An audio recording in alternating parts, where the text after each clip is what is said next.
Сәлем достар, бүгін сіздермен біз декреттегі ана, үйде отырған ана баламен уақытын қалай жоспарласа болады деген тақырыпта сөз өрбітетін боламыз. Сіз ең бірінші әрине бала қарап отырсыз, бала күтімінен бөлек өзіңіз дамығыңыз келеді, өскіңіз келеді, өзіңіздің бір сүйіктісіңізбен айналысқыңыз келеді. Бұған қай кезде қалай уақыт табамыз, иә? Мейлі сіз көп балалы ана болыңыз, мейлі сіз бір-ақ баламен отырыңыз, бұл жерде ешқандай айырмашылық жоқ. Ең бастысы мен қалай уақытты жоспарлаймын, қайтсем бәріне үлгерсем болады деген сізде тапсырма тұрады. Енді біз уақытты өзімізге қалай арнайлаймыз, қалай жоспарлаймыз, сол туралы айтып өтейін. Ең бірінші әрине біз баламен жүрген кезде баламен айналысамыз, баламен үй тірліктерін де істеп жүре беруге болады. Сол арқылы сіз балаңызға көрсетесіз. Яғни балаңыз мына әлемді тани бастайды. Бала бір айдан 3 айға дейін өмірді ақ қара түрінде көрсе, ары қарай оның жаңа көз көруі түрлі түсті нәрселер жайлап көре бастайды екен. Сол себепті балаңызды жатқыздырып қойсаңыз, егер сондай мүмкіндік болса, жатқыздырып қойып жұмыс істей берсеңіз де болады. Болмаса бесікте жатса сізге қарап тұра береді, сіз өзіңіздің тірліктеріңізді істей беретін боласыз, үй тірліктерін. Бірақ телефон қойып мультикпен, мультикке телефоннан мультик қойып, болмаса телевизорден мультик қойып қоюға мен қарсымын. Мен кәдімгідей былай қарсымын. Мен өзім мультикті телевизорда көрсетем, далаға шықпайтын кезде дауылды болып, желді болып кетеді ғой, далаға шыға алмайтын, мүлдем қатты суық болып кеткенде, сол кезде ғана, қатты ішіп кеткенде, болмаса егер тірліктеріме қатты бір үлгере алмай, тамақта да баламен бірге жасай беруге болады. Үлгере алмайым, мысалы бала қатты жылап мазасызданып кетсе ғана, онда да ары кетсе 10-15 минут. 15 минуттан көп емес. Себебі бала азаннан кешке мультик көре берсе, баланың миы дамымай қалады. Бала кеш сөйлейтін болады, азаннан кешке мультик көре берсе.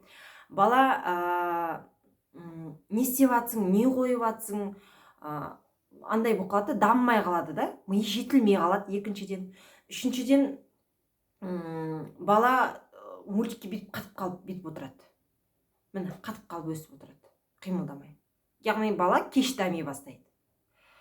Қатып қалып отырып кеш дами бастайды. Сіз мияқта өзіңіздің тірлігіңізбен істей берсеңіз, сіз мияқта дамимын, ой, балам мультик көре берсін, мен дамып алайын, балам дамымасын деген, ондай болмайды. Себебі сіз баланың өміріне тікелей жауапкершілік алып отырсыз, баланың дамуына, сіз оны туып отырсыз. Сіз оны папасы асырап отырса, сіз оны туып, сіз оның дамуына, тікелей тәрбиесіне сіз жауапты боласыз ең бастысы. Сол себепті де баламен үй тірліктерін бірге істей берген дұрыс. Тек қана айттым ғой, мультикті телевизорда бағана болмайды деген уақытта ғана, мүлдем үлгере алмай жатырмын, уақыт жетпей жатыр деген уақытта ғана қосамыз, болды. Қалған уақытта мейлінше балаға алдандыратын жаңа бір заттарды беріп, болмаса баламен ойнап, баланың қолына ручка беріп қойсаңыз да болады, жазатын. Болмаса бір баланы ал, сал деп жұмсап, ары бері. Баланы болмаса жаңағы қолына бір көрмеген затын беріп қойып ойнатсаңыз да болады. Ал өзім дамимын, өзім жаңағы тірліктерім бар, білім аламын қосымша деген уақытта табыс табамын деп қатты жұлқынып отыратын болсаңыз, ол баланы ұйықтатып қойып, сол кезде сол тірліктермен айналысуға болады.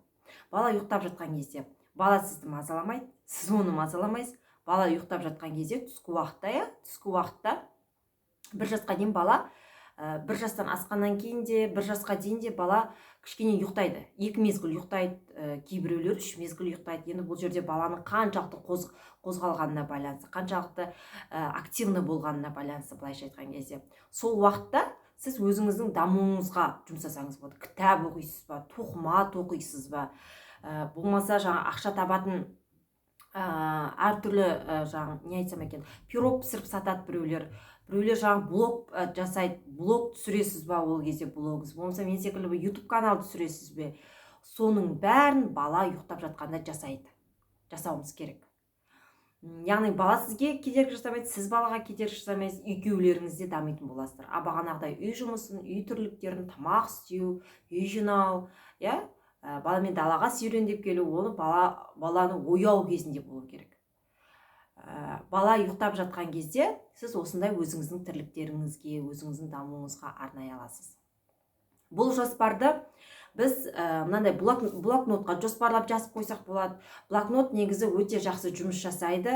Мен осының алдында ғана YouTube каналыма аптасына 2 рет түсіремін, видео деппін, бірақ мен аптасына 3-4 рет, тіпті 5 рет түсіріп жүрмін. Негізі жоспарлаған дұрыс. Осындай блокноттарыңыз болса, осындай блокнотқа жоспарлы түрде жазып қойғандарыңыз дұрыс болады. Ал егер жоқ, жазып үлгермеймін, мен тіптен оған уақытым жоқ десеңіз, онда ойша болсын жоспарлап жүргендеріңіз дұрыс. Так, балаңызды еміздіріп жатқан кезде жоспарласаңыз болады. Так, мен мынадан кейін мынаны істеймін, мынадан кейін мынаны істеймін деген секілді. Еміздіріп жатқан кезде әртүрлі бәрібір ойға шөгесіз ғой. Сол кезде артқа барып, әртүрлі стресс, депрессия, анау маған үйтіп айтты, мынау маған сөйтіп айтты деген секілді арам ойлар кетіп қалуы мүмкін адамда. Адам енді тірліксіз әшейін еміздіріп жатқанда әртүрлі бір обидасы түсіп, өз әйелдер сондай болады ғой, обидасы түсіп, әрдеңке ойлап, анау бір 40 жылғы нәрсесін ойлап кетуі мүмкін да. Сондай жаман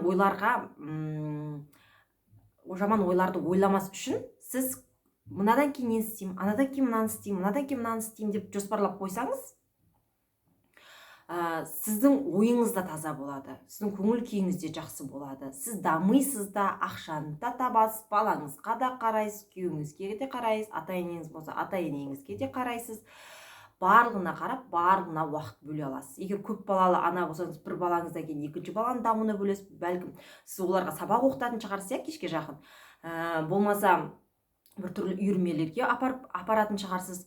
Бәрібір сондай уақытта өзіңіздің жоспарыңыз нық тура болады. Достар, мен сіздерге уақытты қалай жоспарлау керектігін нақты түсіндіріп айттым деп ойлаймын. Егер видео пайдалы болса, онда менің арнама жазылыңыздар. Ұнап жатса лайк басыңыздар. Келесіде де қызықты әртүрлі осы декретте отырған аналарға, бала күтіміне байланысты түрлі қызықты видеолар болады. Сол себепті де менің арнама жазылуды ұмытпаңыздар. Ұсыныстарыңыз бен пікірлеріңіз болса, жаза кетіңіздер.